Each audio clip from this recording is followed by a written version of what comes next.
Selamun aleyküm. Dostlar, özelləşdirmə çekləri barədə sizə təzə xəbərlərim var. Ali məhkəmə barədə və başqa xəbərlər. Diqqətlə qulaq asın. Dostlar, yəqin ki, bir çoxlarınız mətbuatda özelləşdirmə çeklərini, miras əmlak paylarını satmayıb, haqlarının bərpa olunmasını ümidlə gözləyən ailələr adından Milli Məclisə və deputatlara ünvanlanmış şikayəti oxumusunuz. Orada deputatlardan xahiş olunur ki, xalqa kömək etsinlər. Xalqa qarşı düşmənçiliyə və korrupsiyaya son qoyulsun. Xahiş olunur ki, bu qanunsuzluğu Milli Məclisdə müzakirə edib, Cənab Prezidentə düzgün məlumat verilməsinə yardım etsinlər. Problemin müzakirəsinin təcil olaraq Milli Məclisdə başlamasının vacibliyi əsaslandırılır.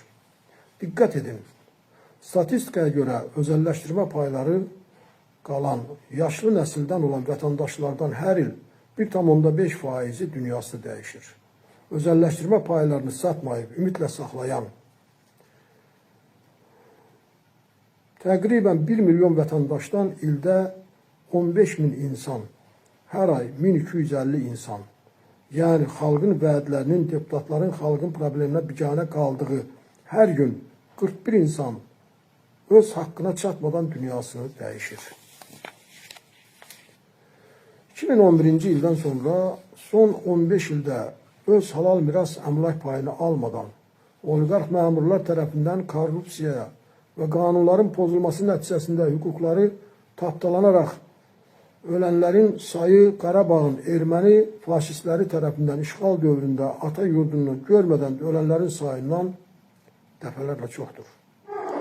Çoxlarının uşaqları və nəvələri bu çeklərin gələcəyə təminat verən miras əmlak payı olduğunu, əmlak dəyərinin qanunla ən azı 20 min dollar olduğunu bilmir və ucuz qiymətə qara bazar alverçilərinə satır.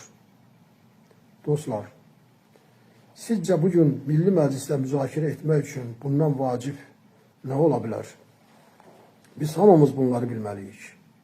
Bu səbəbdən xahiş edirəm, mütləq Respublika özəlləşdirmə çekləri qrupunda paylaşın. Dostlar, ermənilər bizim ata-baba torpaqlarımızı zəbt edən zaman belələrinin faşist və Azərbaycan xalqının düşməni olduğunu uşaqdan böyüyə qədər hamımız dərk edirik. Korrupsioner məmurlar bilməlidir ki, bizim ata-babalarımızın canı qanı bahasına, xalqın zəhməti hesabına qurulmuş dövlətin əmlaklarından qanunla özəlləşdirmə çekləri ilə xalqa məxsus 65%lik hissəsini 1001 yolla ələ keçirən məmurlara və sahibkarlara sabah xalq düşməni deyəcəklər. Özəlləşdirmə payı və çeklər kapitalizmə dinç keçid üçün dövlətin tarixi sosial ədalət siyasətinin əsas prinsipinə əsaslanaraq mərhum Prezident Heydər Əliyev tərəfindən xalqa qanunla verilib. Özəlləşdirmə başlayan andan bu əmlak paylarının pul və ya qiymətli kağız formasında verilməsindən asılı olmayaraq, müddətə tabi olmadan, yəni 10-15-20 il keçməsindən asılı olmayaraq, bütün ölkə vətəndaşlarının, ata-babalarının qanı canı bahasına qurulmuş dövlət əmlakına sahib çıxmalarının, öz miras əmlak paylarının mütləq şəkildə almalarının və ondan istədikləri kimi istifadə etmələrinin vacibliyini bəyan edib, bunun təmin olunmasının bir dövlət öhdəliyi olduğunu dəfələrlə yüksək tribunalardan səsləndirib. Bugün bir vaxtlar babaları milyoner olan, var dövləti əlindən alınaraq ölüm hökmü verilən və sürgün olunan 10 minlərlə ziyalıların əksəriyyətinin nə torpağı, nə bağları, nə də biznesləri var.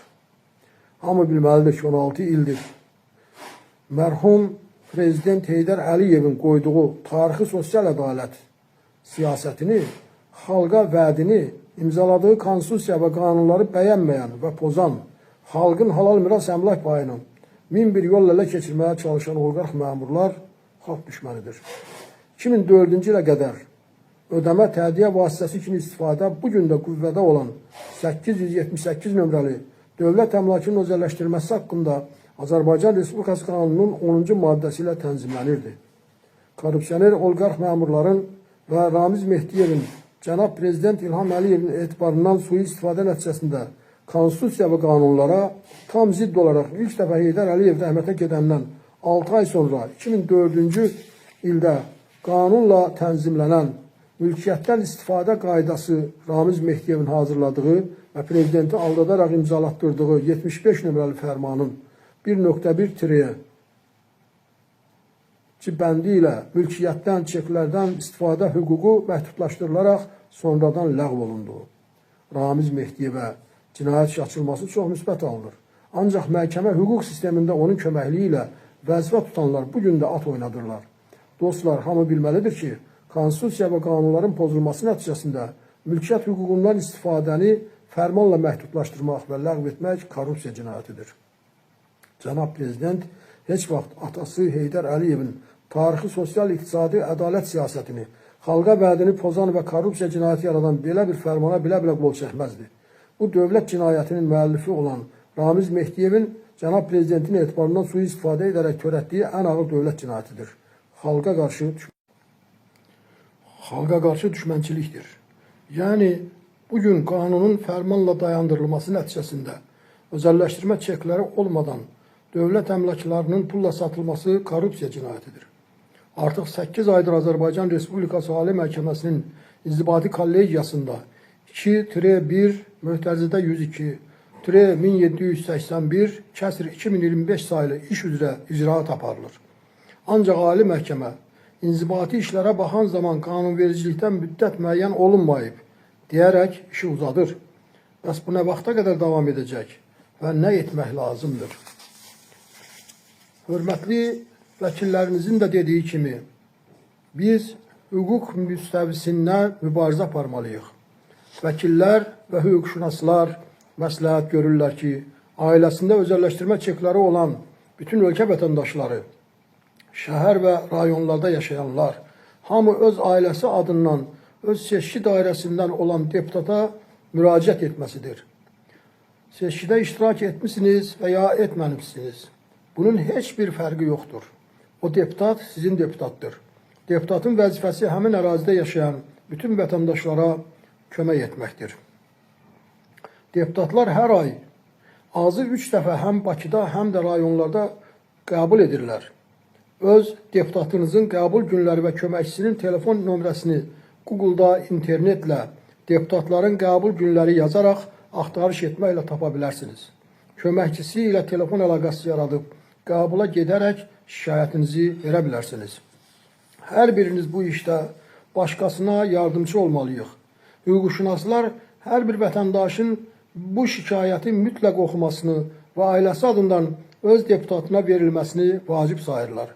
Və buna bütün vətəndaşların edəcəyi təqdirdə mütləq tezliklə müsbət nəticə verəcəyinə əmindirlər. Qeyrətli deputatdan xahiş edirik. Üzr istəyirəm. Qeyrətli dostlardan xahiş edirik. Hər imkan olanda Facebookda, qruplarda paylaşın, hamı bilsin. Hər paylarında 50-100 adam görür. Hər paylaşanda 50-100 adam görür. Azərbaycan Dövlət Universitetinin hüquq professoru Fərhad Mehdiyevin də dediyi kimi, əgər deputat vətəndaşın mülkiyyət hüququnun pozulmasına, əmlak payının məmurlar tərəfindən yeyilməsində laqeyd qalarsa, deməli o həqiqi millət vəkili deyildir, sizin və uşaqlarınızın gələcəyinizin bütün xalqın düşmənidir. Dostlar, bu ştrik kod vasitəsilə deputatlara olan şikayətin hazır formasını endirin. Sonra oxuyun, öz deputatınızın adını yazıb axırda imza ataraq ya deputatın özünə ya da köməkçisinə təqdim edin. Bir həftə sonra deputatın köməkçisi ilə əlaqə saxlayın. Çünki o, şikayətin nəticəsi barədə məlumat verməlidir. Bu videonu özəlləşdirmə çekləri qrupunda paylaşın və kimin imkanı varsa videonun üstündə deputatlara müraciət link formasında qoysun. Müraciətdə hər şey hazırdır. Siz sadəcə əvvəlinə öz deputatınızın adını yazıb, axırda qol çəkməlisiniz. Yorulduq, bezdik deməyin. Biz, yaşlı insanlar 8 ildir əlimizdən gələni edirik ki, sizlərə kömək edək. Siz də öz-özünüzə kömək edin, oxuyun, yazın, haqqınızı tələb edin və mübarizə aparın. Yoxsa övladlarınız da sizə baxıb kölə kimi yaşamağa davam edəcəklər. Allah heç kimin zəhmətini əvəzsiz qoymur. Bir-birinizə kömək edin. Paylaşaq, birləşək, haqqımızı birlikdə tələb edək. Əgər 30 deputat kimi bütün 124 deputatın hamısı bu barədə milli məclisə danışarsa, bu problemin cənab prezidentə çatması və tez bir zamanda həlli deməkdir. Allah böyükdür. Sağlıqla qalın, əziz dostlar. Assalamu aleykum və rəhmətullah.